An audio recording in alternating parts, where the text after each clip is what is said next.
Hey, everybody. It's so good to see you all, and I'm excited. This is the red-haired lady that had impacted my life, and I want to introduce you to Kathy Silver. I call her Miss Silva because she was my fourth, fifth, and sixth grade teacher when I was in elementary school. And she got to go through the journey of my deaf blindness. And now I want you to meet Miss Silva. So welcome, Miss Silva. How you doing? I'm doing great. I am a big fan of Kelvin Crosby, but fortunately, he doesn't know this, but everybody else does. It's been a lot of years and the hair's not so red anymore, kiddo. Hey, But that's you're the right. beauty of being blind, It used to be. right? I keep you young all the There time, you right? go. There you go. There's a positive in everything. What got you into special education? I started working with a friend who was working in PLP, and I fell in love with the program. And I realized how valuable it was and how needed it was especially in Christian education. I loved it. I was there for 25 years and I loved every minute of it. So tell us, what is one of your biggest memories that you still live with me being in your class? We're talking about bargain bucks, aren't we? Yeah. Yeah. Kel, we had a little reward system going, as you know, and we had class bucks. They were called bargain bucks. Printed our own money. And did you hear that? It corresponded with. She prints her own money. I don't know if that's legal. It is true. It is true. Not everybody knows that, and I'm not sure if I want everybody to know that. However, it's true. Although I don't do that anymore. It was valuable, though.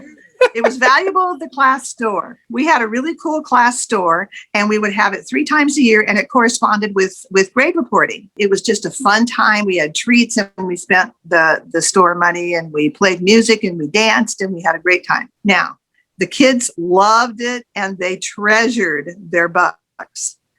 Kelvin got mad one day. I don't even remember what you were angry about, but it was some issue that you felt was not probably a fair policy. and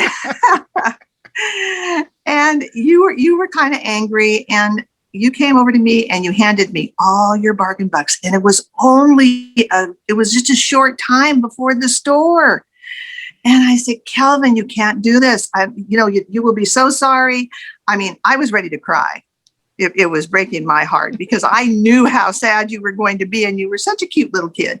And I knew you were going to be so sad. And I said, oh, honey, don't do that. Don't do that. And we talked about it, and you were absolutely determined. You left them on my desk, and you refused to take them. And I was heartbroken, and I lost sleep over that one because I knew that everybody would be spending their bucks, and you would have gotten over whatever the issue was in the few days that it was before the store. And I knew that you were starting to think about it. About it. So what did I do, Kelvin? I did something that probably everybody would tell you not to do. But I couldn't help myself. The crazy thing is being a foster dad and knowing my wife, and she does the same thing you do. And so what she did is she put the Buka bucks back into my box, and that way then I can still participate in the store. I did do that, and like I said, a lot of people would say that wasn't quite the right thing to do. But you know what? Sometimes you have to help kids out. When I was in 6th grade, after the soccer game, and we were all realizing that my night blindness was getting worse. You traveled that journey with us. It's interesting because as sad as I was, and because I loved you dearly, yet on the other hand, I think your family and you are so inspirational, because I will tell you something about your parents, and you know this better than I do. They never give up. Mm-hmm. They never give up. When the problem presented itself, there was an initial mourning period, right? But then on the other hand, your parents immediately stepped up and said, okay, we've got this issue. Here's what we're going to do. We're going to find out what we can do about it to really help Kelvin. But you know what was really amazing, Kelvin? You did the same thing. You can either crumble under the weight of it, or you can say, okay, here's what we're going to do about it.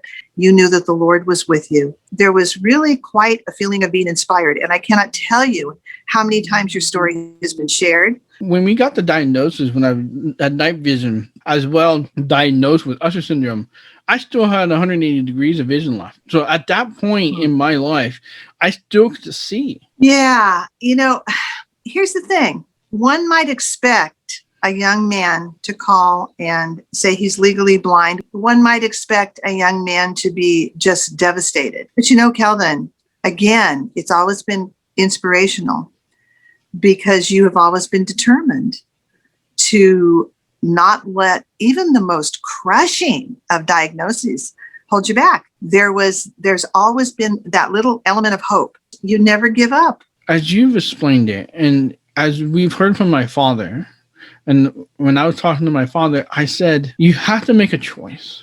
Are you going to grieve with joy, or are you going to grieve with sorrow? Because if you grieve with sorrow, you're going to stay there. You're not going to be able to move forward. But if you grieve with joy, it's going to give you so much opportunity. This is why I'm here for you. I want you to see how Miss Silva was there for me and how she helped me through my journey. And I want you to know that I'm here for you and I'm going to help you through your journey. And that's why we're here.